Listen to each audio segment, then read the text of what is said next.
अच्छा जी, profile update ये important provision है और जो भी शख्स बिज़नेस कर रहा है उसके लिए मैंडेटरी है कि उसने अपना ये प्रोफाइल में बिज़नेस बैंक अकाउंट को अपडेट करना है। पहले तो प्रोविज़न थी सेक्शन 114A की जिसमें पूरा प्रोफाइल अपडेट करना था, लेकिन अब उन्होंने सिर्फ ये कर दिया कि अपने बिज़नेस बैंक अकाउंट आइडेंटिफाई करने लाजमी है।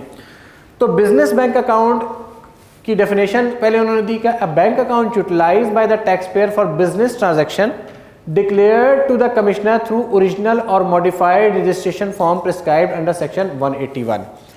ये बिजनेस बैंक अकाउंट की डेफिनेशन दे दी और बिजनेस बैंक अकाउंट डिक्लेयर करना हर वो शख्स जो बिजनेस ट्रांजैक्शंस कर रहा है उसके लिए मैंडेटरी है।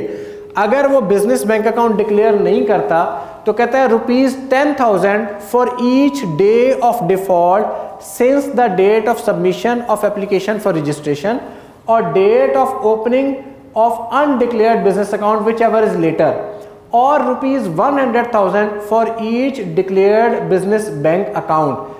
तो 1,00,000 रुपया किसी एक बैंक अकाउंट को ना डिक्लेयर करने की कम अज़ कम सज़ा 1,00,000 रुपया है और 10,000 रुपये पर डे के हिसाब से इंक्रीज़ भी हो रही है। ये सेक्शन इफेक्टिव है 1 डे ऑफ अक्टूबर 2021 से। तो तमाम कंपनीज़ तमाम बिजनेसेस के लिए ये मैंडेटरी है कि वो अपना प्रोफाइल अपडेट करें और अपने प्रोफाइल में जितने भी बिज़नेस बैंक अकाउंट्स हैं वो बिज़नेस बैंक अकाउंट्स उनको अपने प्रोफाइल में डिक्लेयर कर दें। तो मैं अपनी फ़र्म के हवाले से अब्दुल हफीज़ साहब से दरख्वास्त करता हूँ कि हमारे भी सारे बिज़नेस बैंक अकाउंट 30 सितंबर से पहले डिक्लेयर कर दें उसके अंदर, वरना पेनल्टी आप देंगे। Profit on debt section 7B। Section 7B जो है प्रॉफिट ऑन डेट, ये जो बैंक में आप अकाउंट खोलते हैं, सेविंग अकाउंट होते हैं, या अगर कोई लोन दिया हुआ है, कोई इंडिविजुअल लोन्स दिए हुए हैं किसी को और उसके ऊपर कोई इंटरेस्ट आ रहा है, तो सेक्शन 7B इंडिविजुअल के लिए और AOP के लिए कहता है कि ये जो इंटरेस्ट आ रहा है इसके ऊपर टैक्स कट जाता है सेक्शन 151 के तहत और वो final discharge of tax liability होता है। पहले साल के दौरान 36 मिलियन रुपए यानी 3,60,00,000 रुपए तक आने वाला प्रॉफिट ऑन डेट ये फाइनल टैक्स रिजीम में होता था। अब इन्होंने इस लिमिट को कम कर दिया, अब ये लिमिट आ गई है 5 मिलियन रुपए तक। इसका कंपनीज पे तो इम्पैक्ट नहीं है क्योंकि कंपनीज के लिए पहले भी नॉर्मल टैक्स रिजीम में था। इसका इम्पैक्ट सिर्फ इंडिविजुअल्स के ऊपर है या एसोसिएशन ऑफ पर्सनस के ऊपर है और उनके लिए अब ये कर दिया है कि 5 मिलियन रुपए तक का जो प्रॉफिट है, जो इंटरेस्ट है, वो तो है फाइनल टैक्स रिजीम के अंदर, और जो 5 मिलियन रुपए से ज़्यादा का इंटरेस्ट होगा वो नॉर्मल टैक्स रिजीम में चला जाएगा। नॉर्मल टैक्स रिजीम में जाने का मतलब ये हुआ कि 5 मिलियन रुपए से ऊपर का जितना भी इंटरेस्ट है उसके आपके जो स्लैब रेट्स हैं, जो मैंने रेट कार्ड्स आपके पास यहाँ पे दिए हैं, उसमें as a non salaried person वो आपकी इनकम में ऐड हो जाएगा। और अगर सैलरीड पर्सन है तो सैलरीड पर्सन की इनकम में ऐड होकर फिर देखा जाएगा कि वो सैलरीड के रेट सप्लाई होंगे या नॉन सैलरीड के रेट सप्लाई होंगे। Minimum tax, minimum tax section 113, section 113 का मिनिमम टैक्स, इसमें एक इंडिविजुअल्स के लिए और AOPs के लिए जो बिज़नेस कर रहे हैं उनके लिए थोड़ी सी खुशखबरी है कि मिनिमम टैक्स की जो लिमिट है वो इन्हेंस कर दी गई है। पहले ये था कि कोई भी शख्स जिसकी आमदनी 10 मिलियन रुपए तक है उसके लिए ये ज़रूरी था कि वो मिनिमम टैक्स जिसका टर्नओवर 10 मिलियन रुपए से ज़्यादा था उसको था कि मिनिमम टैक्स उसने पे करना है। अब ये लिमिट इंक्रीज़ कर दी गई है, अब ये लिमिट 100 मिलियन की हो गई है इंडिविजुअल्स और AOPs के लिए। कंपनीज़ ने तो पहले भी मिनिमम टैक्स देना था विदाउट एनी लिमिट, लेकिन इंडिविजुअल्स ने और AOPs ने अब 100 मिलियन से ज़्यादा होगा तो फिर उन्होंने मिनिमम टैक्स देना है, जबकि कंपनीज़ और परमानेंट इस्टेब्लिशमेंट या ब्रांचेस ऑफ फॉरेन कंपनीज़ जो हैं उनके लिए minimum tax without any limit है, उन्होंने मिनिमम टैक्स देना होता है। मिनिमम टैक्स के रेट्स यहाँ पर मिनिमम टैक्स के रेट्स आप देख सकते हैं। दोबारा मैं एक दफ़ा पहले हमने जिक्र किया था लेकिन मैं इसको रिपीट कर देता हूँ क्योंकि रेट्स चेंज हुए हैं। मिनिमम टैक्स पेज नंबर 1 आपके पास आ रहा है। पेज नंबर 1 में सेक्शन 113 मिनिमम टैक्स लिखा हुआ है।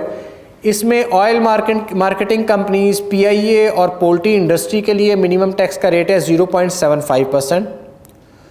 ऑयल रिफाइनरीज और मोटरसाइकिल डीलर्स के लिए 0.5%, डिस्ट्रीब्यूटर और pharmaceutical products, FMCG, cigarettes, petroleum agent distributor, rice mill and dealers, Tier 1 retailer of FMCG integrated with FBR software, persons turnover from supplies through e-commerce including running online marketplace, person engaged in trading of used vehicles and floor mills.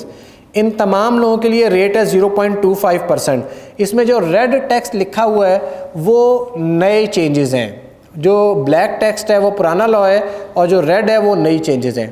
और in all other cases 1.25%, ये rate पहले 1.5% होता था, अब इन्होंने इस rate को 1.25% कर दिया।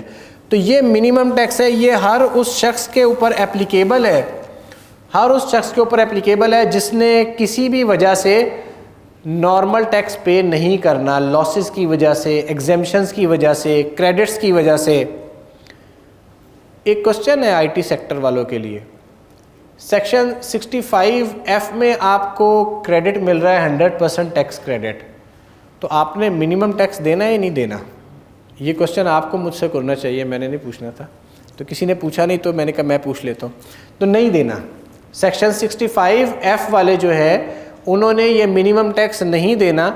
उसकी वजह यह है कि सेक्शन 65F में स्पेसिफिकली ये ऐड किया गया है कि मिनिमम टैक्स और अल्टरनेट कॉर्पोरेट टैक्स 65F वालों पे एप्लीकेबल नहीं होगा, तो उन्होंने ये मिनिमम टैक्स नहीं देना। A proviso has been added to clause C of subsection 2 of section 113 to allow carry forward of minimum tax in cases where no tax is paid or payable। अच्छा, इसमें जो है ना एक्चुअली इख्तलाफ था minimum tax के carry forward के अंदर। मिनिमम टैक्स में ये होता है कि आपकी फ़र्ज़ किया नॉर्मल टैक्स लायबिलिटी है 100 रुपया और आपकी मिनिमम टैक्स लायबिलिटी 113 के तहत बन रही है 130 रुपया। तो जो एक्स्ट्रा 30 रुपीज़ हैं वो लॉ अलाउ करता है कि आप उसे कैरी फॉरवर्ड करें और कैरी फॉरवर्ड करके सब्सीक्वेंट ईयर की टैक्स लायबिलिटी में एडजस्ट कर लें। तो एक तरह का डेफर्ड टैक्स आपको ये अवेलेबल होता है। हाउएवर सिंध हाई कोर्ट में एक डिसीजन हुआ बड़ा इंटरेस्टिंग, और सिंध हाई कोर्ट ने ये कहा कि जहाँ पर नॉर्मल टैक्स लायबिलिटी एग्जिस्ट करती है और नॉर्मल टैक्स लायबिलिटी से मिनिमम टैक्स ज़्यादा है, वहाँ पर तो कैरी फॉरवर्ड हो सकता है। जैसे अभी मैंने एग्जांपल ली 100 रुपया, 100 के ऊपर 130 था तो 30 रुपये का कैरी फॉरवर्ड हो सकता है। लेकिन अगर आपकी टैक्स लायबिलिटी ज़ीरो है तो फिर जो मिनिमम टैक्स पे कर रहे हैं वो कैरी फॉरवर्ड नहीं कर सकते। वो एक लीगल लैंग्वेज का उन्होंने लेक्यूना निकाला और उन्होंने कहा कि ज़ीरो जिसकी टैक्स लायबिलिटी है वो मिनिमम टैक्स को कैरी फॉरवर्ड नहीं कर सकता। तो ये बड़ी अजीब सी बात हो गई कि अगर मेरी 1 रुपये की भी टैक्स लायबिलिटी है और मिनिमम टैक्स ज़्यादा है तो मैं कैरी फॉरवर्ड कर सकता हूँ, और ज़ीरो टैक्स लायबिलिटी है और मेरी मिनिमम टैक्स लायबिलिटी को मैं कैरी फॉरवर्ड नहीं कर सकता। इसके अगेंस्ट लाहौर हाई कोर्ट का एक कॉन्ट्रेरी डिसीजन आया और लाहौर हाई कोर्ट ने कहा कि मिनिमम टैक्स हर बंदा कैरी फॉरवर्ड कर सकता है, चाहे उसकी टैक्स लायबिलिटी ज़ीरो या उसकी टैक्स लायबिलिटी 1 रुपया हो, 2 रुपया हो या इससे ज़्यादा हो। लाहौर हाई कोर्ट का। अब 2 हाई कोर्ट्स के कॉन्ट्रेरी डिसीजंस आ गए तो फिर उन्होंने लॉ को चेंज कर दिया, और अब ये लॉ में चेंज करने के नतीजे में अब ये क्लैरिटी आ गई कि चाहे किसी की टैक्स लायबिलिटी ज़ीरो या किसी की टैक्स लायबिलिटी ज़्यादा हो लेकिन मिनिमम टैक्स से कम हो, दोनों लोग अपने मिनिमम टैक्स को कैरी फॉरवर्ड कर सकते हैं। वर्कर्स वेलफेयर फ़ंड और वर्कर्स प्रॉफिट पार्टिसिपेशन फ़ंड। अच्छा, ये एक पहले मैं इसे पढ़ देता हूँ। Workers Welfare Fund enacted by provinces after the 18th Constitutional Amendment Act 2010 has also been allowed as deductible allowance, but the said section shall not apply in respect of any amount of WWF paid to the province by a trans-provincial establishment। ठीक है। अच्छा, इसमें ये एक problem create हो गया कि income tax law जो है ये WWF और WPPF दोनों के अंदर एक जैसी चेंज है। ठीक है। अब बहुत सारी जैसे टेलीकॉम सेक्टर या मैन्युफैक्चरिंग सेक्टर जिन लोगों के ऊपर WWF या WPPF अप्लाई होता है, तो WWF अगर आप फेडरल गवर्नमेंट को पे कर रहे हैं या WPPF आप फेडरल गवर्नमेंट को पे कर रहे हैं तो फिर वो आपको एज ए डिडक्टेबल अलाउंस मिलता है, यानी आपकी इनकम उससे रिड्यूस हो जाएगी और बाकी इनकम के ऊपर आपको टैक्स देना पड़ता है। तो अब जो प्रोविंसेस को देना था WWF या WPPF, उसका एक्सपेंस का क्लेम फेडरल में नहीं मिल रहा था, क्योंकि फेडरल के लॉ में सिर्फ वो क्लेम अलाउ था एज एन एक्सपेंस जो आपने फेडरल को पे किया हो। प्रोविंस को पे किया जाने वाला WWF या WPPF का क्लेम अलाउ नहीं हो रहा था।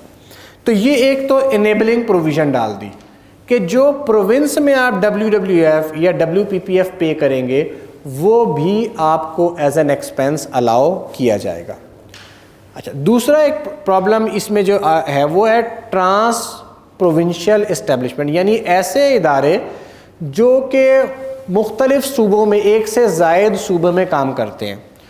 जो ट्रांस प्रोविंशियल इस्टेब्लिशमेंट्स हैं उनके बारे में एक हाई कोर्ट का डिसीजन आया हुआ है, जिसमें हाई कोर्ट ने कहा कि जो ट्रांस प्रोविंशियल इस्टेब्लिशमेंट्स हैं उन्होंने WWF और WPPF सूबों को नहीं देना, बल्कि उन्होंने फेडरल को ही देना है। तो अब जैसे टेलीकॉम सेक्टर वाले लोग हैं, अब ये तो ट्रांस प्रोविंशियल इस्टेब्लिशमेंट में फॉल कर जाएंगे।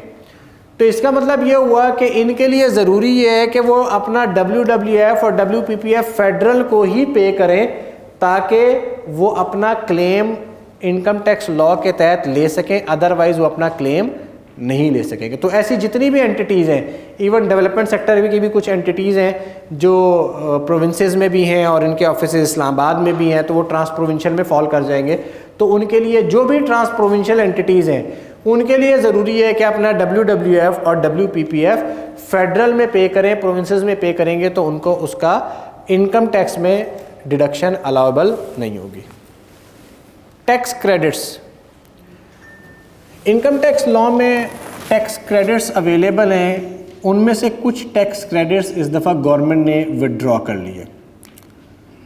एक है सेक्शन 64C का टैक्स क्रेडिट। सेक्शन 64C का टैक्स क्रेडिट क्या है कि अगर आप कोई अपने इदारे में कोई फ्रेश ग्रेजुएट्स को एम्प्लॉय करते हैं तो उन फ्रेश ग्रेजुएट्स को एम्प्लॉय करने के ऊपर लॉ आपको टैक्स क्रेडिट देता है विद अ सर्टन फार्मूला जो सेक्शन 64C में गिवन था। ये सेक्शन 64C अब ख़त्म हो गया। अब फ्रेश ग्रेजुएट्स को एम्प्लॉय करने के ऊपर कोई टैक्स क्रेडिट अवेलेबल नहीं है। सेक्शन 65C, सेक्शन 65C में टैक्स क्रेडिट अवेलेबल था ऐसी कंपनीज़ को जो अपने आप को लिस्टिंग में ले जाते हैं, स्टॉक एक्सचेंज पे लिस्ट करवा लेते हैं, तो उनकी भी टैक्स लायबिलिटी रिड्यूस हो सकती थी 65C के तहत। अब उनको भी वो टैक्स क्रेडिट अवेलेबल नहीं है क्योंकि ये गवर्नमेंट ने टैक्स क्रेडिट विड्रॉ कर लिया। सेक्शन 65D, सेक्शन 65D जो है वो इंडस्ट्रियल अंडरटेकिंग को, जो नई इंडस्ट्रियल अंडरटेकिंग लगाई जा रही है, उन नई इंडस्ट्रियल अंडरटेकिंग को या ऐसी इंडस्ट्रियल अंडरटेकिंग जो नई प्लांट एंड मशीनरी लगाते हैं उनको टैक्स क्रेडिट अवेलेबल था। ये टैक्स क्रेडिट भी विड्रॉ हो गया है, लेकिन इसकी जगह पर कुछ और टैक्स क्रेडिट्स गवर्नमेंट ने दे दिए। पहला है section 64D point of sale machine.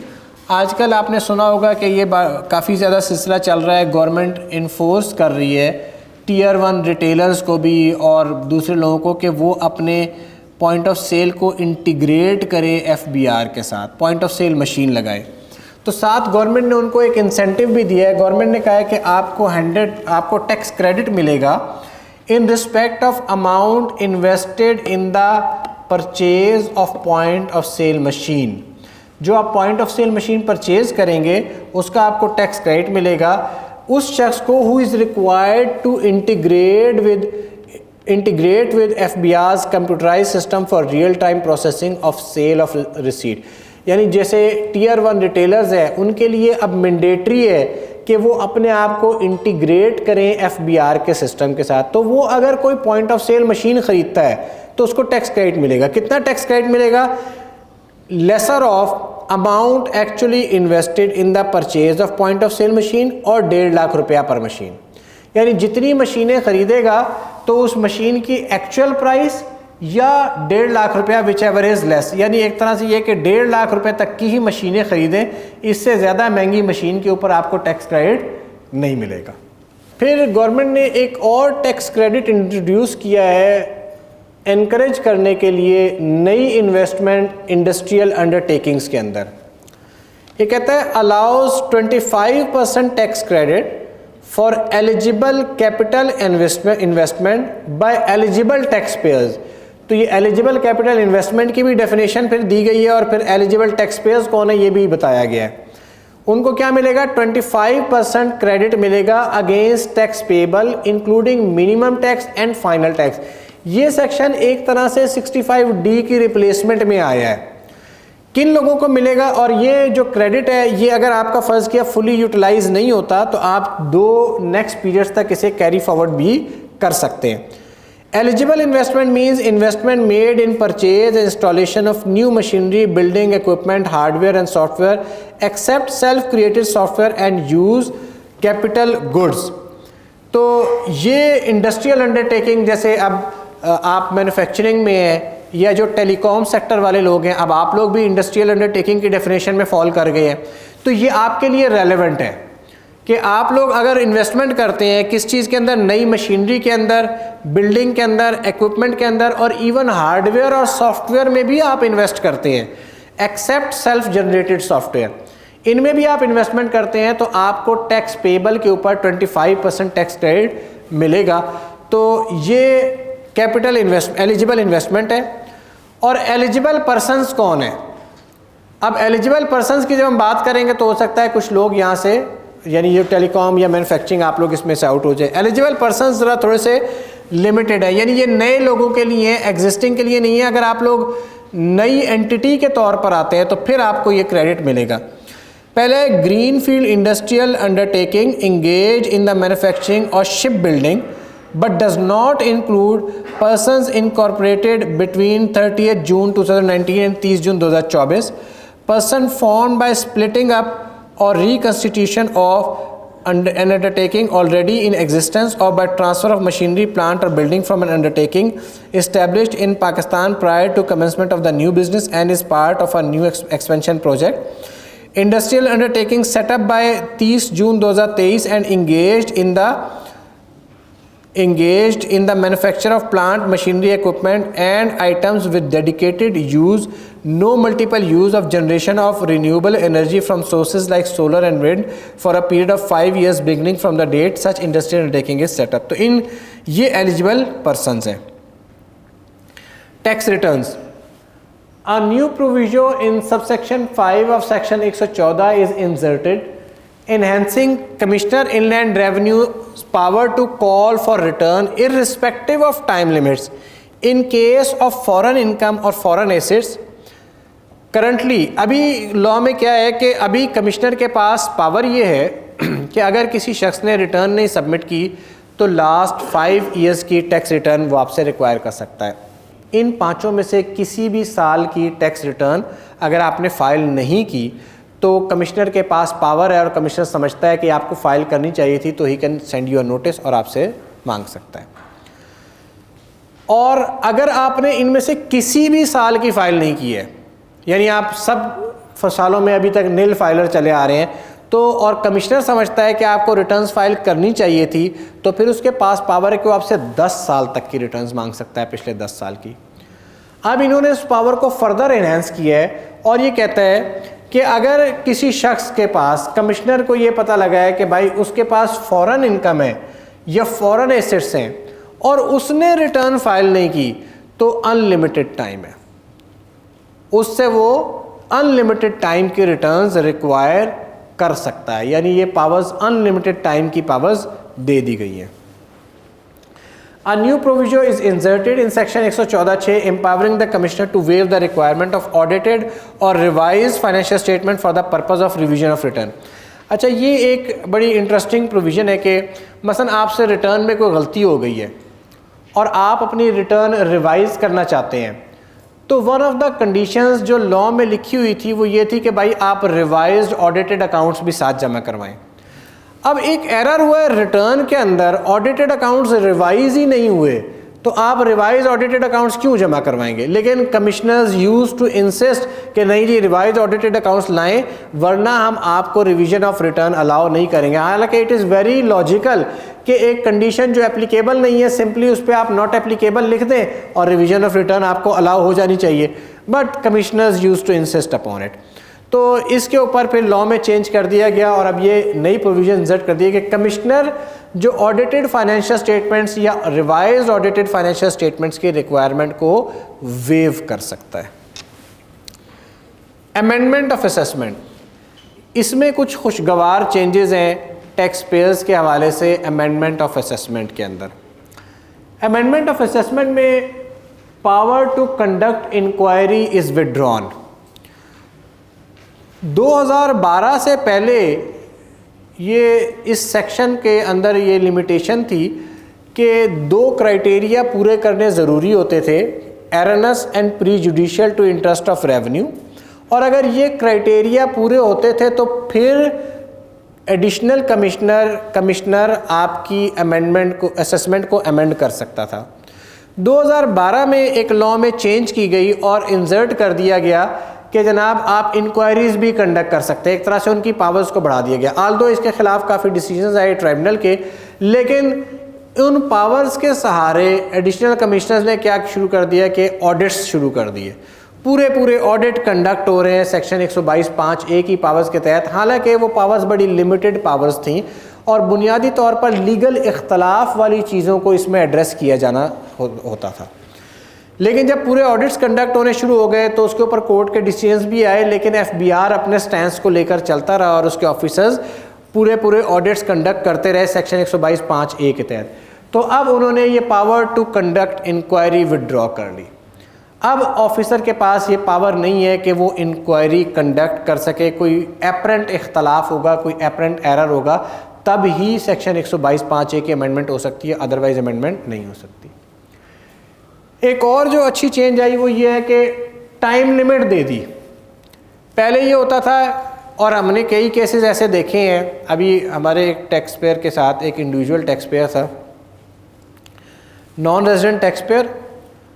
2014 में उसका केस हुआ। 2014 में केस होने के बाद केस क्लोज़ हो गया। केस क्लोज़ होकर सारी चीज़ें एक्सप्लेन कर दी गई और सारा कुछ ख़त्म हो गया। इवन जो एक ऑर्डर शीट होती है उस ऑर्डर शीट के ऊपर लिख के केस क्लोज़ हो गया। इंटरेस्टिंगली वो ऑफिसर जो है, उस ऑफिसर ने उस केस को अपलोड नहीं किया पोर्टल के ऊपर। पोर्टल के ऊपर अपलोड नहीं किया, उसने कहा भाई शीट क्लोज़ हो गई। लो एंड बेहोल्ड बाद में एक और ऑफिसर साहब तशरीफ़ लाए। आफ्टर ये केस क्लोज़ हुआ तकरीबन 2016 में, और अभी जब ये इन्होंने टाइम इन्हेंस किया था, मेरे ख्याल दिसंबर 2020 तक लेके गए थे, तो दिसंबर 31, 2020 की एक्सपायरी से एक हफ़्ते पहले एक नए ऑफिसर ने चार्ज लिया। चार्ज लेके उनको पोर्टल के ऊपर नोटिस जारी किया। पोर्टल के ऊपर नोटिस जारी करके 31 दिसंबर 2020 को वो प्रोसीडिंग्स जो हैं उनके ऊपर एक नया ऑर्डर कर दिया और उस नए ऑर्डर में सारी डिमांड क्रिएट कर दी। वो नॉन रेजिडेंट पर्सन जो पाकिस्तान से बाहर बैठा हुआ था बेचारा, और उसके लिए एक मुश्किल क्रिएट कर दी। आल्दो वो फाइनली हमने अपील में ले गए। अपील में ले जाकर commissioner appeal was kind enough कि उन्होंने वो ऑर्डर डिलीट कर दिया। लेकिन टिल दैट टाइम उस टैक्स पेयर के लिए एक प्रॉब्लम क्रिएट हो गई कि एक केस जो 4 साल पहले क्लोज हो गया था, अफसर साहब ने उसको दोबारा खोल दिया। तो अब इन्होंने टाइम लिमिट दे दी है। अब टाइम लिमिट है कि कोई भी केस आपने जब ओपन किया है तो 120 दिन के अंदर उसको क्लोज करना ज़रूरी है। ये नहीं है कि ओपन एंडेड पड़ा हुआ है, एक शोकाज नोटिस, टैक्स पेयर भी डर के बैठा हुआ है, कब फैसला है, एक तलवार लटक रही है, एक हैंगिंग सोर्ड है कि किसी भी वक्त गिर सकती है। अब 120 दिन के अंदर ऑफिसर के लिए क्लोज करना मैंडेटरी कर दिया गया है। उसको फर्दर 90 डेज तक इन्हेंस कर सकते हैं, लेकिन इससे ज़्यादा की इन्हेंसमेंट की पावर नहीं है। तो वो 120 दिन, अगर कोई शोकाज नोटिस जारी हुआ है तो उसे 120 दिन में क्लोज करना है और मैक्सिमम फर्दर 90 डेज़ की इन्हेंसमेंट उसके अंदर हो सकती है। तो अब ये नहीं होगा कि कोई शोकाज नोटिस जारी हुआ है तो 3-3, 4-4 साल तक वो शोकाज नोटिस चलता रहेगा। अब उसकी क्लोजर हो जाया करेगा, एक हैंगिंग सोर्ड नहीं होगी। हाउएवर ये जो टाइम लिमिट कैलकुलेट हो रही है, इस टाइम लिमिट की कैलकुलेशन में अगर कोई एडजर्नमेंट हुई है स्टे ऑर्डर की वजह से अल्टरनेट डिस्प्यूट रेजोल्यूशन कमेटी की वजह से, एग्रीड असेसमेंट की वजह से, या टैक्स पेयर आप खुद ही एडजर्नमेंट मांग रहे हैं, 45 दिन की एडजर्नमेंट ले ली, 10 दिन की एडजर्नमेंट ले ली, 25 दिन की एडजर्नमेंट ले ली, तो ये जो एडजर्नमेंट का टाइम है ना, ये इसकी कैलकुलेशन में शामिल नहीं होगा। ये 120 दिन प्योर वो होंगे जो अफसर ने लिए या प्रोसीडिंग्स में यूज़ हुए। मसलन ऑफिसर ने आपको एक नोटिस दिया और उसने मार्च 1 के ऊपर नोटिस दिया कि 15 मार्च तक मुझे जवाब दे दें। 15 मार्च पे आपने कहा कि मुझे 15 दिन की एडजर्नमेंट दे दें। अब ये जो 15 दिन आपने अपने लिए टाइम मांगा है वो इस 120 दिन की कैलकुलेशन में शामिल नहीं होगा। तो 120 दिन प्योरली वो कैलकुलेट होंगे जो अफसर ने खुद लिए हैं अपने जवाब ऑर्डर को फाइनलाइज करने में। Revision by commissioner inland revenue. अच्छा, कमिश्नर इनलैंड रेवेन्यू के पास भी रिवीजन की पावर्स अवेलेबल हैं। ये रिवीजन की पावर्स क्या हैं? ये रिवीजन की पावर्स जो है ना, ये पावर्स टैक्स पेयर के सिर्फ हक में इस्तेमाल हो सकती हैं, उसके ख़िलाफ़ इस्तेमाल नहीं हो सकती। ठीक है, मसलन ऐसा हुआ कि आपके ख़िलाफ़ कोई ऑर्डर पास हो गया और ऑर्डर पास होने के बाद 30 डेज़ की लिमिट होती है, उस लिमिट के अंदर अंदर उस ऑर्डर के ख़िलाफ़ आपने अपील करनी होती है।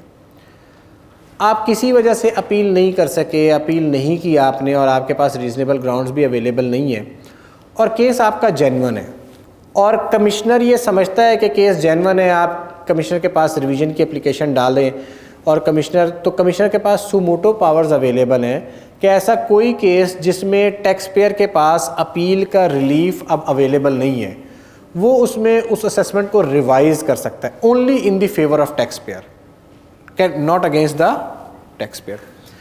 तो ये जो रिवीजन की पावर्स हैं, इसके अंदर भी टाइम लिमिट प्रिस्क्राइब की गई है। अब रिवीजन की पावर्स में भी यही होता था, आपने दरख्वास्त दी है और उसके बाद मैं पर्सनल एक केस के अंदर 4 महीने तो खैर इसमें भी दिए गए, काफ़ी टाइम हो गया जिसके अंदर जो है वो कमिश्नर साहब उसका फ़ैसला ही नहीं कर रहे हैं, फ़ैसला करने का मूड नहीं, भाई हाँ करें या ना करें, एक तरफ हो जाए।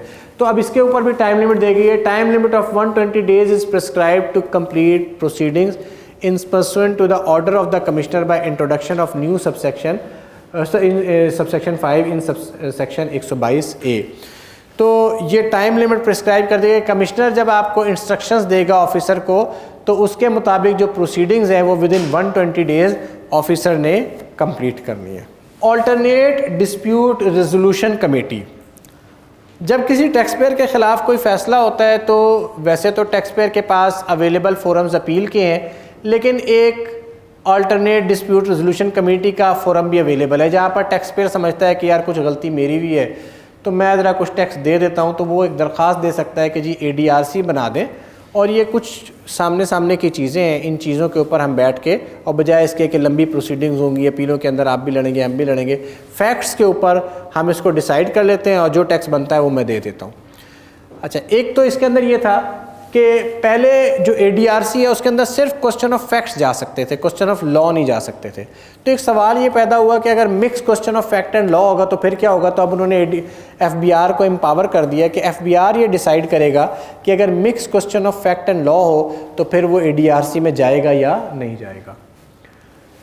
फिर एक और इन्होंने डाल दी कि पहले एक ये भी तरीकाकार था टैक्स पेयर्स की साइड से कि चलो यार ADRC में डालते हैं ताकि प्रोसीडिंग्स कुछ लंबी हो जाए, कोई टाइम गेन हो जाए। ठीक है, अब उन्होंने कहा कि, और फिर टैक्स पेयर अपनी पोजीशन भी चेंज करता रहता था, नहीं मैं ये मानता हूँ ये नहीं मानता, नहीं तुम ये मान लो तो मैं ये नहीं मानता, एक नेगोशिएशन चलती रहती थी। ठीक, और ADRC फाइनल नहीं होती थी। अब इन्होंने ये डाल दिया कि टैक्स पेयर एक इनिशियल प्रपोजल जमा करवाएगा कि मैं इस तरह से डिस्प्यूट का रेजोल्यूशन चाहता हूँ, और फिर उससे वापस नहीं हो सकता। मतलब वो कहता है कि आपने 1 करोड़ की डिमांड बनाई है, मेरे हिसाब से 15 लाख की तो बनती है, ये तो मैं देने को तैयार हूँ। तो वो अपना एक इनिशियल प्रपोजल बना के सबमिट करेगा और उस प्रपोजल के ऊपर फिर ADRC बिठाएंगे और फिर वो FBR उससे ज़्यादा पे मानता है या उतनी ही अमाउंट पे मानता है, इस बात पे डिसीजन होगा। ये नहीं होगा कि बस अब बार बार आप अपनी पोजीशंस चेंज करते रहें। इसके टाइमलाइंस कम किए हैं, पहले 60 डेज़ में कंस्टिट्यूट करनी होती थी, अब 30 डेज़ की टाइमलाइन कर दी है। जो डिसीजन का टाइम था पहले 120 डेज़ था, उसे 60 डेज़ कर दिया है। स्टे की पावर पहले इसमें लिमिटेड होती थी 120 डेज़ तक, अब स्टे की पावर टिल डिसीजन और dissolution of committee which ever is earlier है। अच्छा, फिर ये होता था कि एक कमेटी अगर फैसला नहीं कर सकी तो अब क्या होगा, फिर वापस अपीलों में चले जाते थे। अब इसमें एक और कर दिया कि पहली कमेटी फेल हो गई तो एक कमेटी और बना के सेकंड कमेटी से फैसला करवा लें, फिर सेकंड कमेटी भी फेल हो जाए तो फिर इसको अपीलों में आप दोबारा लड़ सकते हैं। रिफंड, ये एक अच्छी प्रोविज़न है जो टैक्स पेयर्स के लिए ऐड की गई है। हाउएवर अभी इसकी प्रोविज़न सिर्फ ऐड हुई है और इससे रिलेटेड रूल्स नहीं बनाए गए हैं, या इससे रिलेटेड जो पराल का सॉफ्टवेयर है उस पर उस तरह की अपडेट्स नहीं आई हैं। प्रोविज़न ये है कि अब आपको रिफ़ंड ऑटोमेटिक मिलेगा, पाकिस्तान भी यूरोप बन जाएगा, ठीक है। यानी आपको रिफ़ंड की एप्लीकेशन डालने की ज़रूरत नहीं होगी। आप जो अपनी रिटर्न फाइल करेंगे उस रिटर्न के अंदर जितना रिफ़ंड बनता होगा वो आपने अपना बैंक अकाउंट दिया होगा और उस बैंक अकाउंट में वो रिफ़ंड डायरेक्टली ट्रांसफ़र हो जाएगा। ये एक ख्वाब है जो इस ऑर्डिनेंस में दिखाया गया है। इस ख्वाब की ताबीर के लिए अभी एक तो रूल्स बनाने हैं और इस ख्वाब की ताबीर तक पहुँचने तक वो कहते हैं ना कि अभी कुछ हैं चीज़ें जिनको करना ज़रूरी है।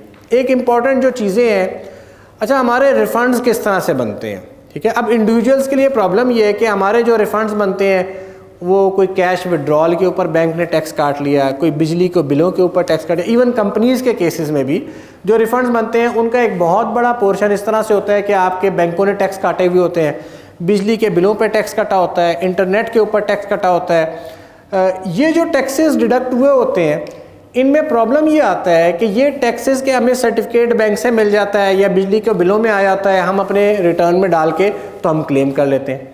लेकिन बैंक क्या करता है, बैंक इतने सारे लोग हैं उन सब का टैक्स काटता है, एक CPR बनाता है और सारा टैक्स इकट्ठा जमा करा देता है। तो FBR के सिस्टम में वो जो टैक्स जमा होता है वो मेरे नाम पे या आपके नाम पे अपीयर ही नहीं हो रहा होता। आज जब वो मेरे और आपके नाम पे वो सिस्टम में अपीयर ही नहीं हो रहा होगा तो इसका मतलब है ऑटोमेटिक रिफ़ंड भी नहीं मिलेगा, क्योंकि सिस्टम ना उस रिफ़ंड को वेरीफाई करेगा और ना मिलेगा, ना 9 मन तेल होगा और ना राधा नाचेगी। तो हाउएवर जो टैक्स आपके नाम पर कट गया, जिसका प्रॉपर CPR आपके नाम पर अवेलेबल है, यस वो टैक्स सिस्टम वेरीफाई करेगा और उसकी हद तक आपका रिफ़ंड भी मिलेगा। मसलन जैसे गाड़ियाँ ख़रीदते हैं आप, अब गाड़ियों में आपके नाम का प्रॉपर अगर CPR आ रहा है, अगर आपने होंडा से गाड़ी ख़रीदी है या टोयोटा से गाड़ी ख़रीदी है तो मेक श्योर कि आपके पास आपके नाम का CPR मौजूद है। अगर आप किसी रियल स्टेट वालों से ख़रीद रहे हैं तो रियल स्टेट वाले 236K का 236C का जो टैक्स काटते हैं वो पार्टी के नाम पे काट के प्रॉपर्ली जमा करवाएं तो उस पार्टी के नाम का CPR उसके पास अवेलेबल होगा। तो वो जो CPR सिस्टम पे अवेलेबल होगा वो CPR का रिफ़ंड मिलेगा। तो ये जो ऑटोमेटिक रिफ़ंड की प्रोविज़न है ये इस बात के साथ अलाइंड है कि आप खुद इंश्योर करें कि जहाँ जहाँ आपका टैक्स काटा जा रहा है वहाँ वहाँ आपके नाम पर CPR जमा हो रहा है। अदरवाइज़ आपके लिए ये रिफ़ंड के क्लेम्स नहीं होंगे, ऑटोमेटिक रिफ़ंड नहीं होंगे, वो नॉर्मल प्रोसेस होगा और वो फिर ना ही समझें वो जो प्रोसेस है। ये भी एक ख्वाब है जो फाइनेंस मिनिस्टर साहब ने सुनाया था और इस ख्वाब की अभी ताबीर नहीं मिली है। वो ख्वाब ये है कि ई-हियरिंग होगी, यानी आप वीडियो, जैसे आजकल आप वीडियो कॉल करते हैं ना, जूम पे करते हैं, माइक्रोसॉफ्ट टीम्स पे करते हैं, तो अफसर जो है ना आपको उसके पास जाने की ज़रूरत नहीं होगी। आप अफसर के पास जाएंगे नहीं और आपका अफसर जो है वो जूम पर या कोई जो वीडियो लिंक है उसके ज़रिए से आपकी हियरिंग अटेंड करेगा। अच्छा, इंटरेस्टिंगली इस वक्त सिंध रेवेन्यू बोर्ड का कमिश्नर अपील्स जो हैं वो ई-हियरिंग कर रहे हैं। तो मैंने ख़ुद वहाँ पर 2-3 हियरिंग्स अटेंड की हैं सिंध रेवेन्यू बोर्ड की, जो उन्होंने ई-हियरिंग की है, उन्होंने स्काइप पर और जूम पर हमारे साथ हियरिंग अटेंड की है, तो हमें वहाँ जाने की ज़रूरत नहीं पड़ी। लेकिन FBR ने ये ई-हियरिंग की प्रोविज़न डाल दी है, लेकिन अभी ई-हियरिंग स्टार्ट नहीं हुई है। अभी भी आपको ऑफिसर के पास जाना पड़ता है और वहाँ पर जाके आपको सारा कुछ एक्सप्लेन करना पड़ता है। तो अभी ये सिस्टम इनेबल नहीं हुआ, ये भी अभी एक ख्वाब है, लेकिन ये पूरा हो गया तो ये भी एक अच्छा कदम हो। पेनल्टी, ये एक बड़ी इम्पॉर्टेंट चेंज है फ्रॉम लीगल पर्सपेक्टिव। हाउएवर इसके ऊपर क्वेश्चन मार्क्स हैं कि ये एप्लीकेबल होगी नहीं होगी। इन्होंने ये लिख दिया, an explanation has been added to clarify that establishing mens rea is not necessary for levying of penalty under this section A182। अच्छा, सेक्शन 182 में क्या होता है कि सेक्शन 182 में आपने रिटर्न फाइल नहीं की, लेट फाइलिंग की है, कोई टैक्स नहीं जमा करवाया, तो ऑफिसर आपके ऊपर पेनल्टी लगा सकता है। अच्छा, अदालतों ने ये फ़ैसले दिए हुए हैं कि पेनल्टी लगाने के लिए, सेक्शन 182 की पेनल्टी लगाने के लिए मेंस री साबित करना ज़रूरी है। यानी ये साबित करना ज़रूरी है कि ये विलफुल डिफ़ॉल्ट था, जानबूझकर एरर किया गया, इनएडवर्टेंट नहीं था। अगर अफसर ये साबित करेगा कि ये विलफुल डिफ़ॉल्ट था, इनएडवर्टेंट नहीं था, मेलाफाइडी था, तो फिर वो पेनल्टी लगा सकता है, अदरवाइज वो पेनल्टी नहीं लगा सकता। ये सुप्रीम कोर्ट लेवल तक डिसीजन हुए हैं। इन डिसीजंस को नलिफाई करने के लिए यहाँ पर इन्होंने एक्सप्लेनेशन इंसर्ट कर दी है, और जो नईम साहब अभी आप कह रहे थे कि इसका रिट्रोस्पेक्टिव इफेक्ट होगा या नहीं होगा, यहाँ पर भी क्वेश्चन मार्क है कि एक्सप्लेनेशन ऐड की है और कहा कि अगर मेंस री नहीं भी हो, अगर मेंसरी नहीं भी हो, यानी विलफुल डिफ़ॉल्ट ना भी हो, इनएडवर्टेंट भी हो, तब भी हम पेनल्टी लगाएंगे ही लगाएंगे। तो ये भी एक लीगल क्वेश्चन है जिसकी रिपरकशंस हैं, और ये भी क्वेश्चन अभी जाएगा अदालतों में और डिसीजन होगा कि ये एप्लीकेबल है या नहीं है। एडवांस टैक्स, ये एडवांस टैक्स के ऊपर बड़ा इस प्रोविज़न का इस्तेमाल किया कमिश्नर्स ने, और बहुत सारे केसेस बनाए, टैक्स पेयर्स को बहुत तंग किया। कमिश्नर के पास एक पावर आ गई थी, मैं मुहावरा नहीं यूज़ करना चाहता, लेकिन एक पावर आ गई थी कमिश्नर के पास जिसको उन्होंने इस्तेमाल किया, और उन्होंने कहा कि जनाब आप कोई एस्टीमेट अगर एडवांस टैक्स का जमा कराता है तो you can reject the estimate. तो कमिश्नर ने कहा कि ये तो बड़ी अच्छी बात है, अब जो क्वार्टर आए हर क्वार्टर के ऊपर एस्टीमेट रिजेक्ट ये वाला टैक्स जमा कराओ, एस्टीमेट रिजेक्ट ये वाला टैक्स जमा करवाओ। तो अल्टीमेटली ये मेरे ख्याल है साल या 2 साल ये प्रोविज़न सस्टेन की है, और अब इसको इन्होंने विड्रॉ कर लिया है। अब कमिश्नर के पावर ये पावर नहीं है कि वो आपका एस्टीमेट रिजेक्ट कर सके। एग्जेम्पशन सर्टिफिकेट, पहले लिस्टेड कंपनीज़ के लिए प्रोविज़न आई थी, अब तमाम कंपनीज़ के लिए प्रोविज़न आ गई है।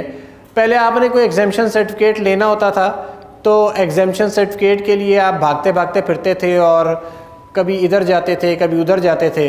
अब वो एग्जेम्पशन सर्टिफिकेट जो है उसको 15 दिन में इशू करना मैंडेटरी है। अच्छा, अब ये कंपनीज़ के लिए तो आसान हो गया। अब जैसे हम डिस्कस कर रहे थे 154A का एग्जेम्पशन सर्टिफिकेट, तो 154 का जो एग्जेम्पशन सर्टिफिकेट है वो एग्जेम्पशन सर्टिफिकेट कंपनीज़ को विदिन 15 डेज़ जो है ना वो इशू किया जाएगा।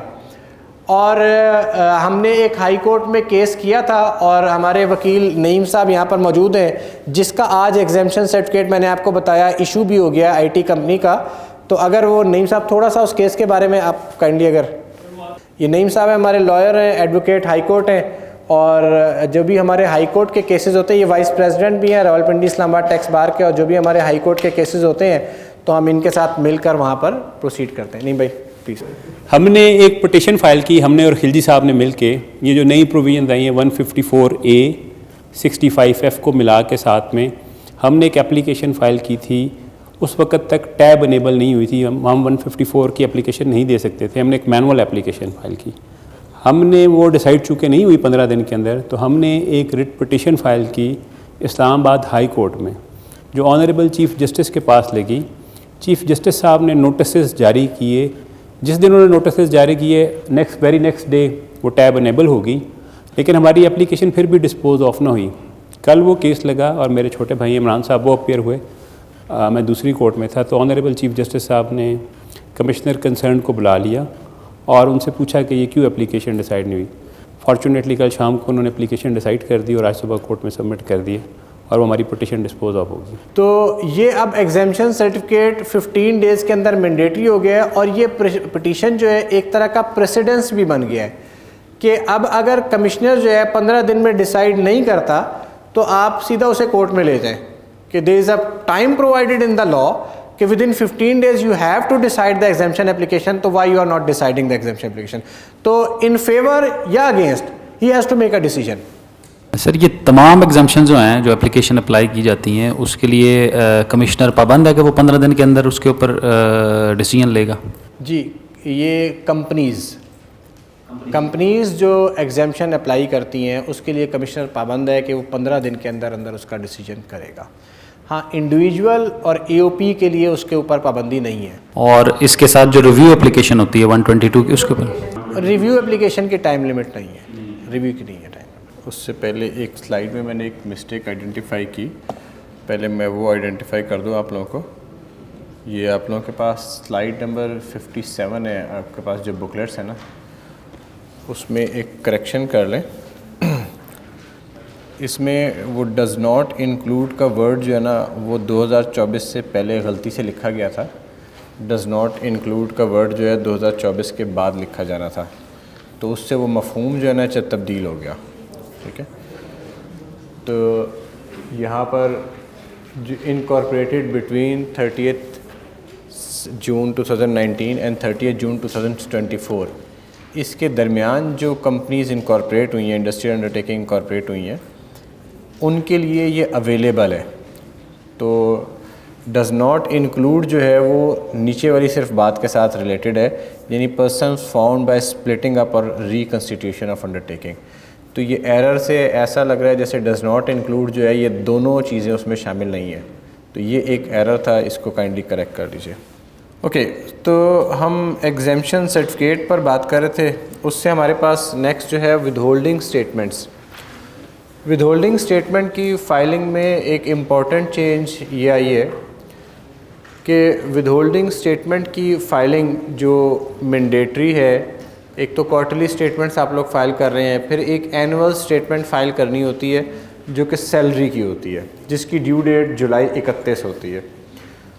एनुअल स्टेटमेंट सैलरी के साथ अब उन्होंने एक एडिशनल रिक्वायरमेंट ये रख दी है कि with in 30 days of the close of the tax year आपने एक और एनुअल स्टेटमेंट फ़ाइल करनी है जो बाकी विदहोल्डिंग से रिलेटेड है। यानी आपने जो सेक्शन 151, 152, 3, 57, 55 इनके तहत जितनी भी टैक्स डिडक्शंस की हैं उनकी भी अब एक एनुअल स्टेटमेंट फ़ाइल करनी है। पहले ये रिक्वायरमेंट पहले होती थी, फिर दरमियान में ख़त्म हो गई, अब ये दोबारा लॉ में आ गई है। ठीक है, अच्छा, इसमें एक चीज़ ध्यान में रखनी है कि एनुअल स्टेटमेंट ऑफ फाइलिंग जो सैलरी की स्टेटमेंट है उसकी ड्यू डेट है जुलाई 31 हर साल, जबकि इसकी जो ड्यू डेट है, जो बाकी विदहोल्डिंग स्टेटमेंट्स हैं, बाकी विदहोल्डिंग्स हैं, उनके लिए जो एनुअल स्टेटमेंट है उसके लिए लिखा गया है with in 30 days of the close of the tax year. यानी अगर किसी का टैक्स ईयर सितंबर में क्लोज हो रहा है, दिसंबर में क्लोज हो रहा है, तो उसने उस डेट के बाद 30 डेज़ के अंदर फाइल करनी है। उसने ये एनुअल स्टेटमेंट ऑफ सैलरी के साथ इसकी ड्यू डेट लिंक्ड नहीं है।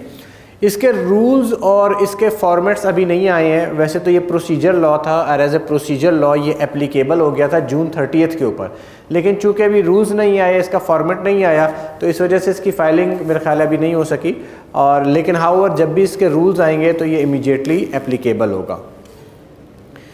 एक तो ये एनुअल स्टेटमेंट आ गई फाइलिंग की। एक और जो इम्पॉर्टेंट स्टेटमेंट आ गई है फाइलिंग के लिए वो है एनुअल रिकन्सिलिएशन स्टेटमेंट।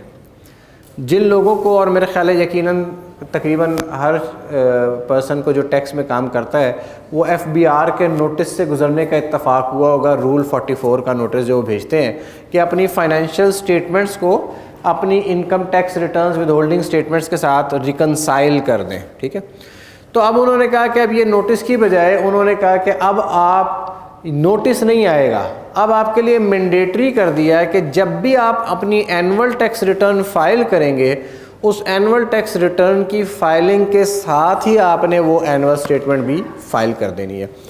तो कहता है e file annual reconciliation statement in the prescribed form reconciling the amounts mentioned in annual statement other than salary with the amounts declared in the return, audited accounts or financial statements by the due date of filing of return of income as provided under section 118 of the ordinance। इसके भी अभी rules और prescribed form नहीं आया है, तो इसलिए अभी करंट रिटर्न पे तो ये एप्लीकेबल नहीं हुई है, लेकिन अगर उससे पहले आ गया तो करंट रिटर्न के साथ भी ये फ़ाइल करनी पड़ सकती है। वैसे प्रोबेबल यही है कि ये अगली जो एनुअल टैक्स रिटर्न है उसके साथ एप्लीकेबल होगी, क्योंकि अभी तक इसके फॉर्मेट्स अवेलेबल नहीं है, इसके रूल्स अभी नहीं बनाए गए। लेकिन ये दो इम्पॉर्टेंट एनुअल स्टेटमेंट्स हैं जिनकी अब फाइलिंग लॉ में मैंडेटरी आ चुकी है। विदहोल्डिंग टैक्स ओमिशंस, कुछ विदहोल्डिंग टैक्स की, एडवांस टैक्स की जो कलेक्शंस होती थी उनको लॉ में ओमिट कर दिया गया है। पहले ये लॉ में अवेलेबल थी, अब लॉ में नहीं है। उनमें सेक्शन 231A और 231AA जो कैश विड्रॉल और बैंकिंग इंस्ट्रूमेंट्स के ऊपर होती थी, फिर NCCPL जो स्टॉक एक्सचेंज डिडक्शन करती थी वो ख़त्म हो गई। डोमेस्टिक एयर टिकट्स के ऊपर और इंटरनेशनल एयर टिकट्स के ऊपर जो एडवांस टैक्स कलेक्ट होता था वो भी ख़त्म हो गया है, और बैंकिंग ट्रांजैक्शंस के ऊपर जो नॉन फाइलर से टैक्स डिडक्ट कलेक्ट हो रहा था वो भी ख़त्म हो गया, और डेबिट और क्रेडिट कार्ड के ऊपर जो इंटरनेशनल पेमेंट्स होती थी उनके ऊपर जो एडवांस टैक्स कलेक्ट होता था वो भी ख़त्म कर दिया गया है। तो ये विदहोल्डिंग टैक्स की प्रोविजंस ओमिट हो गई हैं। सेक्शन 233 ये प्रोविज़न रियल स्टेट सेक्टर वालों के लिए जो कॉरपोरेट सेटअप में काम नहीं कर रहे उनके लिए इम्पॉर्टेंट है, क्योंकि वहाँ पे कमीशन एजेंट्स काफ़ी सारे होते हैं। तो पहले जो AOP और इंडिविजुअल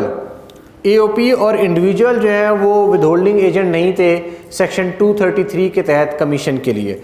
अब इन्होंने कहा है कि AOP and individual having turnover of 100 million rupees और more are included in the definition of withholding agents. वो भी अब विदहोल्डिंग एजेंट की डेफिनेशन में शामिल है और उन्होंने भी टैक्स डिडक्शन करनी है। Section 235 and 235A, section 235 and 235A ये असल में डोमेस्टिक जो बिजली के बिल हैं उनके ऊपर एडवांस टैक्स कलेक्शन की प्रोविज़न थी। हाउएवर अब उन्होंने ये जो डोमेस्टिक बिल हैं उन पे एडवांस टैक्स की कलेक्शन की प्रोविज़न सिर्फ़ और सिर्फ उस सूरत में है जब बिल की अमाउंट 25,000 रुपये से ज़्यादा हो और जो पर्सन है वो नॉन फाइलर हो। अच्छा, यहाँ पर एक थोड़े से प्रैक्टिकल प्रॉब्लम्स हैं जो इस प्रोविज़न की वजह से आएंगे। मसलन ख़ास तौर पे जो रेंट पे रहने वाले लोग हैं, या कई दफ़ा आपने घर ख़रीदा है, बाज़ औक़ात वो अभी मीटर आपने ट्रांसफ़र नहीं करवाया, आपने नाम पे नहीं करवाया, या रेंट पर रह रहे हैं तो ओनर जो हाउस है, बिजली का बिल जो है वो ओनर ऑफ़ द हाउस के नाम पे आ रहा होता है। अब अगर टेनेंट फाइलर है और owner of the house non filer है और बिल 25,000 से ज़्यादा है, तो टेनेंट के लिए वो एक खामखा की जिम्मेदारी आ जाएगी कि वो एडवांस टैक्स उसके ऊपर पे करे, और वो फिर लैंडलॉर्ड को उसे इन्फोर्स करना पड़ेगा कि भाई फाइलर हो वरना मैं ये टैक्स पे नहीं करता। तो ये एक थोड़े से प्रॉब्लम्स होंगे जहाँ आप रह रहे हैं और बिजली का मीटर आपके नाम पर नहीं है। ग्रुप रिलीफ के लोगों के लिए डिविडेंड पर एग्जेम्पशंस अवेलेबल थी। अभी एग्जेम्पशंस हैं, काफ़ी सारी एग्जेम्पशंस विड्रॉ हुई हैं, एक आध नई भी आई है। डिविडेंड के ऊपर एग्जेम्पशन अवेलेबल थी, वो विड्रॉ कर ली गई है। एक गवर्नमेंट ने प्रोविज़न इंट्रोड्यूस की थी, गवर्नमेंट ने कहा कि जिस शख्स का अपना घर बनाया वो अपने घर में रह रहा है और रहने के बाद वो अपना घर बेच देता है, ठीक है, तो उसके लिए कुछ एग्जेम्पशन की प्रोविज़न थी, लेकिन और उसको सेक्शन 111 से इम्यूनिटी की प्रोविज़न थी, सॉरी, वो विड्रॉ कर ली गई। यहाँ पे कुछ ख़वातीन भी मौजूद हैं, अगर वो इंटरप्रेन्योर बनने में इंटरेस्टेड हैं तो उनके लिए खुशखबरी है कि 25% तक उनकी टैक्स लायबिलिटी जो है वो रिड्यूस हो जाएगी एज ए स्टार्टअप। लेकिन इसके लिए ज़रूरी है कि उन्होंने बिज़नेस स्टार्ट किया हो 1 जुलाई 2021 के बाद, चाहे वो सोल प्रोप्राइटर के तौर पर काम करें, AOP के तौर पर काम करें या कंपनी के तौर पर काम करें which is wholly owned by the women. इसमें ये नहीं हो सकता अलबत्ता कि पहले से ही कोई कंपनी काम कर रही है तो उसी को रिकन्स्टिट्यूट करके वुमेन ओन्ड कंपनी कर दी जाए, या पहले से कोई बिज़नेस है उसे वुमेन ओन्ड बिज़नेस कर दी जाए, और पहले से जो ख़वातीन काम कर रही हैं उनको ये रियायत नहीं दी गई, विच इज़ स्ट्रेंज कि अगर आपने वुमेन एंटरप्रेन्योर को कोई रियायत देनी है तो जो आप 1 जुलाई से आगे जो शुरू कर रही हैं उनको है, जो 2-3 साल पहले से कर रही हैं उनको भी दी जा सकती थी। However it is not the case here. Oil tankers और दूसरे ट्रांसपोर्टर्स जो हैं उनके लिए रियायत है कि उनको 153(1)(a) और 1(b) में विदहोल्डिंग एजेंट का किरदार अदा नहीं करना। ये ऑयल टैंकर्स और ट्रांसपोर्टर्स का मुतालबा था बड़ा देरीना, फिर आखिरकार आपने सुना होगा बजट के फ़ौरन बाद उन्होंने हड़ताल भी की थी और उसके नतीजे में गवर्नमेंट ने ये उनके लिए चेंज कर दी कि अब उनको कोई tax withhold as a withholding agent they don't have to act for payments made for supplies and services.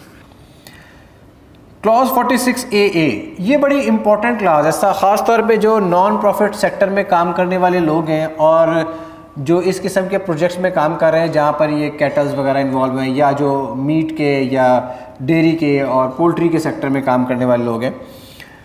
Clause 46AA पहले ज़माने में एक होता था SRO 586 जो एग्जेम्पशन देता है कि विदहोल्डिंग की प्रोविजंस किन चीज़ों पे अप्लाई नहीं हो रही। उस जो SRO 586 से रिलेटेड जितनी भी प्रोविजंस थी वो ट्रांसपोज कर दी गई ये क्लॉज 46AA के अंदर। और बहुत सारी अब तो 153 से जितनी भी है मसलन ऑयल एंड गैस सेक्टर की जो टैक्स एग्जेम्पशन है, विद होल्डिंग टैक्स एग्जेम्पशन है, वो अब क्लॉज 46AA के तहत है। इसी तरह और बहुत सारी एग्जेम्पशंस हैं। इनमें एक एग्जेम्पशन थी कि एग्रीकल्चरल प्रोड्यूस और उससे रिलेटेड चीज़ों की ख़रीदारी के ऊपर विद होल्डिंग टैक्स नहीं काटा जाएगा।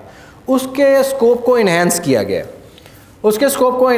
गया है। इसमें fresh milk, fish, live chicken, birds and eggs, ये तो पहले भी शामिल थे, लेकिन जो इम्पॉर्टेंट आइटम इसमें शामिल की गई है वो है live animals by person engaged in cattle farming, unpackaged meat and raw hides. ये जो लाइव एनिमल्स हैं, मसलन ये जैसे मुख्तलिफ NGOs काम कर रही होती हैं और वो ये करते हैं कि मुझे अभी कुछ NGOs के साथ काम करने का इत्तफाक हुआ कि वो कैटल परचेज़ करते हैं, बकरियां और गाय वगैरह परचेज़ करते हैं और परचेज़ करके तो फराहम करते हैं गरीब लोगों को। और जो इमरान खान साहब ने कहा था ना कि हम मुर्गियां देंगे, कट्टे देंगे और बकरियां देंगे, तो वो प्रोग्राम काफ़ी अरसे से चल रहा था मुख्तलिफ नामों से। तो उसमें एक प्रॉब्लम ये आता था कि जब आप वो ख़रीदते थे तो उसके ऊपर NGOs चूँकि कंपनी की डेफिनेशन में फॉल कर जाती हैं, तो as a withholding agent उन्हें उसके ऊपर टैक्स काटना पड़ता था, जिसकी वजह से जो कॉस्ट ऑफ एनिमल है वो इंक्रीज़ हो जाती थी।